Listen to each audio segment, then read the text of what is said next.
Hi అండి, హిందిరా క్రియేషన్కి స్వాగతం అండి. వాళ్ళు వచ్చేసి నేను చిన్న విషయం చెప్పాలనుకుంటున్నానండి. ఏం లేదండి, ఇక్కడ మన కేసముద్రము ఉప్పరపల్లి రోడ్ అండి. ఉప్పరపల్లి రోడ్డుకి మా ఇల్లు ఉంటుందండి. మా ఇల్లు కట్టడం అయిపోయింది. అంటే ఇంకా ఇప్పుడు వచ్చేసి మనకి పెయింట్లు ఒకటి ఆగిపోయింది, టైల్స్ వేయడం అయిపోయిందండి. అంటే గిలాబులు మొత్తం అయిపోయి రెడీగా ఉంది ఇల్లు. ఇప్పుడు వచ్చేసి మా కాడ కేసముద్రం అనే ఊరును మున్సిపాలిటీ చేసిరండి. చేసినందుకు చాలా సంతోషము. కాకపోతే ఇక్కడ వచ్చేసి ఈ మున్సిపాలిటీ అయిన కానుండి రోడ్లు వస్తాయని అన్నారు. సరే, దానికి కూడా హ్యాపీ అందరికీ. కాకపోతే ఇంకొకటి ఏంటంటే రోడ్లు రావాలి, కానీ డెవలప్ అనేది ఉండాలి ఊర్లే. ఆ డెవలప్ అనేది ఒక రోడ్ల మీద చూపించొద్దండి. డెవలప్ అనేది ప్రతి పిల్లలకి చదువుల విషయంలో కానీ, జాబ్ల విషయంలో కానీ, ఫ్యూచర్ అనేది పిల్లలకు చూపించాలండి. రోడ్లు చూపిస్తే ఫ్యూచర్ ఏముంటుందండి? ఫ్యూచర్ అంటున్నారండి. సరే, ఓకే, ఫ్యూచర్ అంటున్నారు మీరు. ఫ్యూచర్ అనేది రోడ్లు పోసి ఇండ్లు కట్టి 2 బస్సులు అటు ఇటు పోతే ఫ్యూచర్ అవుతుందండి? ఆ బస్సులో ఎక్కే వాళ్ళు కూడా ఉండాలి కదండి. ఫ్యూచర్ అంటే ఇప్పుడు మనకి పిల్లలకు జాబ్స్ విషయంలో కానీ, ఇక్కడ కంపెనీలు ఏమన్నా పడి జాబ్లోకి వెళితే అది ఫ్యూచర్ అండి. ఇప్పుడు ఒక పండుగ వచ్చిందంటే కేసముద్రం మొత్తము ట్రైన్ దగ్గరికి వెళ్తే అండి, రైల్వే స్టేషన్లో ట్రైన్ మొత్తం ఖాళీ అయిపోతుందండి. అంతమంది జనాలే కేసముద్రంలో దిగుతారు. అంటే చూడండి, ఒకటి వాళ్ళకి ఇక్కడ పనులు లేకనే కదా బతకడానికి పోయింది.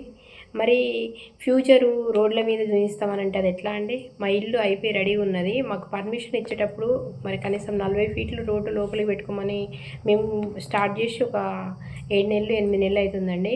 అప్పుడు మాకు పర్మిషన్ ఇచ్చేటప్పుడు చెప్పాలి కదండి, మీరు రోడ్లు వస్తున్నాయి 40 ఫీట్లు కాకపోతే 45 ఫీట్లు లోపల పెట్టుకొని కట్టుకోమని చెప్పాలి. లేదు, చెప్పలేదు. ఇప్పుడు మేము ఇల్లు కట్టేసినాం, వచ్చిర్రు 2 ఫీట్లు లోపలికి పోవాలి, మార్కింగ్ చేసేసారు, మా ఇల్లు రెడీ అయిపోయింది. అది ఎక్కడ న్యాయం అండి? అసలు ఏం మాట్లాడుతున్నారో అర్థం కావట్లేదండి. ప్రభుత్వం అనేది ప్రజలను ఇబ్బంది పెట్టే విధంగా ఉండదు. ప్రభుత్వం అనేది ప్రజలను బాధ పెట్టే విధంగా ఉండదు. ప్రభుత్వం అనేది ప్రజలను ఏడిపించే విధంగా ఉండదు. ఆ విధంగా ఉన్నట్లయితే ప్రభుత్వానికి ఏ విధంగా చెప్పాలో వాళ్ళు ఆ విధంగా చెప్తారు. ప్రజలు అనే వాళ్ళు ఏ విధంగా చెప్పాలో అదే విధంగా చెప్తారు. ఇప్పుడు మీరు 40 ఫీట్ల రోడ్డు తీస్తారండి. 40 ఫీట్ల రోడ్డు వల్ల ఉపయోగాలు ఏంటి చెప్పండి మీరు ఇప్పుడు ఏమంటున్నారు? ఫ్యూచర్ అంటున్నారు. ఫ్యూచర్ రోడ్డు మీద చూస్తే ఫ్యూచర్ కాదు కదండి. ఇప్పుడు మీరు 30 ఫీట్లు తీసుకోండి కనీసం, కాకపోతే అటు ఫీట్ ఇటు ఫీట్ 30 ఇక్కడ 62 ఫీట్లు తీయండి అని కూడా మేము అట్లా చెప్పినాం కదండి. మా అక్కడ ధర్నాలు చేస్తున్నారు, అన్నీ చేస్తూ ఉంటే వచ్చిర్రు కొంతమంది అధికారులు వచ్చి, మీరు ధర్నాలు చేయొద్దు, మీరు ఏం చేయొద్దు, మీరు ఇబ్బంది పడకండి, మేము ఏం చేయము, మీ ఇల్లు కూలగొట్టము, మీకు ఇబ్బంది పడకుండా పనులు చేస్తామన్నారు. ఇప్పుడు ఏం చేస్తున్నారంటే అటు సైడ్ కాలువ నుంచి ఇటు సైడ్ కాలువ వరకు మధ్యన రోడ్డు పోస్తారట అండి. రోడ్డు పోసిన తర్వాతకి మళ్ళీ కాలువలు కావాలి కదండి, సైడ్ కాలువలు కావాలి కదా, అప్పుడు సైడ్ కాలువలు తీస్తారు. సైడ్ కాలువలు తీయాలంటే ఏంటి? మళ్ళీ ఇల్లు కూలగొట్టాలి. ఇల్లు కూలగొట్టాలంటే కనీసం వాళ్ళు చెప్పిన విధంగా 70 ఫీట్ల రోడ్డు అయినా వాళ్ళకి కావాలని వాళ్ళు పెట్టుకొని కూర్చున్నారు అధికారులు. కాకపోతే మనకు సముదాయించి ఏదో ఒకటి రోడ్డు పోద్దాము, రోడ్డు పోసిన తర్వాత వాళ్ళు ఏం చేయలేరు కదా అనుకుంటున్నారు. అది కరెక్ట్ పద్ధతి కాదండి. ఇవాళ మీరు రోడ్డు పోస్తారు, ఏం చేయలేరు కదా అనుకుంటున్నారు. రేపు మేము ఏం చేయాలనేది మేము రేపు చూపిస్తాం. అప్పుడు ఫ్యూచర్ అనేది వాళ్ళ కళ్ళల్లో కనపడుతుంది. అంటే ఇప్పుడు మనకు ఓట్లు అయితే ఎట్లయినా వస్తాయి కదండి, ఎక్కడైనా ఓట్లు జరుగుతాయి కదా, అప్పుడు మేము చూపించే విధంగా మేము చూపిస్తాం. ఇప్పుడు మమ్మల్ని ఇబ్బంది పెట్టి మా ఇండ్లు కూలగొట్టి మీరు మేము ఏమన్నా అంటే పోలీసులను తీసుకొస్తాం, కేసులు అయితే గొడవలు అయితే అంటున్నారు. ఓకే అండి, రోడ్డు అనేది న్యాయం అనేది అందరికీ ఒకే విధంగా ఉండాలండి. డబ్బులు లేనోడికి ఒక న్యాయం, డబ్బులు ఉన్నోడికి ఒక న్యాయం ఉంటుందండి. అటు సైడ్ వాళ్ళకి మోహన్ థియేటర్ కానుంచి మన సెంటర్ వరకు వాళ్ళు స్టే తెచ్చుకొని ఉన్నారటండి కొంతమంది. అంటే వాళ్ళు కొంచెం పెద్దవాళ్ళు కాబట్టి వాళ్ళ దగ్గర డబ్బులు ఉన్నాయి కాబట్టి వాళ్ళు రోడ్డు వద్దని స్టే తెచ్చుకున్నారు కాబట్టి వాళ్ళకి ఆఫ్ చేస్తారట. మాకు సెంటర్ నుంచి పెట్రోల్ బంక్ వరకు మాకు రోడ్డు పోస్తారట. ఆ రోడ్డు కూడా మాకు 40 ఫీట్లు రోడ్డు తీస్తారట. ఇది న్యాయమా? ఇది ఎవరు మాట్లాడాలి? ఈ ప్రభుత్వం ఏం ఆలోచిస్తుంది? ప్రభుత్వానికి ఏం కావాలి అంటే పేదవాళ్ళ దగ్గరదే బాధపడేదే కావాలా? ధనవంతులు చెప్పేది వినరా? ధనవంతులు స్టే తెచ్చుకున్నంత మాత్రాన వాళ్ళు ఆప్ చేస్తారా? ఇది ఇబ్బంది పెట్టే విధంగా లేదా అండి?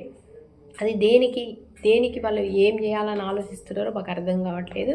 మేమైతే ఎట్టి పరిస్థితిలో ఒప్పుకునేది లేదు. ఎన్ని కేసులు పెడతారు? ఎంతమంది మీద పెడతారు? ఊళ్ళో అందరి మీద పెట్టలేరుగా కేసులు, ఊళ్ళో అందరినీ తీసుకుపోలేరు కదా.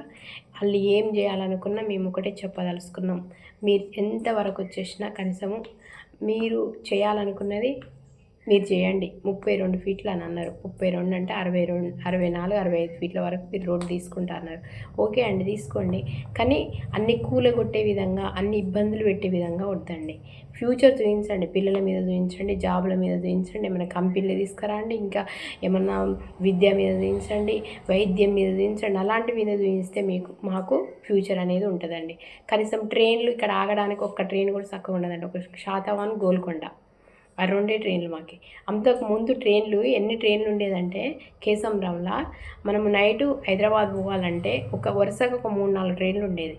మనుగురు ఎక్స్ప్రెస్ అని ఉండేది, పద్మావతి ఉండేది, ఇంకా చాలా ట్రైన్లు ఉండేది, కాకతీయ ఉండేది, ఒక 4-5 ట్రైన్లు వరుస పెట్టి ఉండేది. ఇప్పుడు అసలు హైదరాబాద్ పోవాలంటే మహబాద్ పోవాల్సిన పరిస్థితి వచ్చింది. అంటే ఇప్పుడు మనకు డెవలప్ అనేది అప్పుడైందా ఇప్పుడైందా అనేది అర్థం కావట్లేదు. అప్పుడే మాకు డెవలప్ అనేది మంచిగా ఉంది, ఇప్పుడు డెవలప్ అనేది అసలు లేకుండా పోయింది. అసలు ఎందుకు ప్రజలను ఇబ్బంది పెట్టే విధంగా రోడ్లు తీస్తున్నారో అర్థం కావట్లేదు. మీరు రోడ్లు తీయండి, మేము ఏమంటున్నామంటే 60 ఫీట్ల రోడ్డు తీయండి. 60 ఫీట్ల రోడ్లల్లో మేము ఏం చెప్తున్నామంటే కనీసం 10 ఫీట్లు బస్సుకి వేసుకుందామండి. 40 ఫీట్లు 4 బస్సులు పోతాయండి, అటు 2 ఇటు 2, ఇంక 20 ఫీట్లు ఉంటుంది కదండి. 3 ఫీట్లు సెంటర్ లైటింగ్కు, 3 ఫీట్లు ఇటు కాలువకి అటు కాలువకండి, సైడ్ కాలువలకి. కాకపోతే 10 ఫీట్లు తీసుకోండి. 10 ఫీట్లు, ఈ 40 ఫీట్లు 50 ఫీట్లు, ఇంకా 10 ఫీట్లు ఉంటాయి కదండి. ఇంకా 10 ఫీట్లల్లో మాకు పార్కింగ్ ఏరియా కానీ 2 ఫీట్లన్నర ఇస్తారో, 3 ఫీట్లు ఇస్తారో, 5 ఫీట్లు ఇస్తారో, 5 ఫీట్లు ఇస్తారా, 3 ఫీట్లు ఇస్తారా మాకు తెలియదు. కనీసం 3 ఫీట్లు ఇచ్చినా ఇంకా 4 ఫీట్లు ఉంటాయి. అంటే 46 ఫీట్లు రోడ్డుకే ఉంటుందండి. సరిపోదా అండి? ఇక్కడ అంతా కనీసం 8-8:30 అయిందంటే ఒక మనిషి కూడా రోడ్డు మీద కనిపించాడు.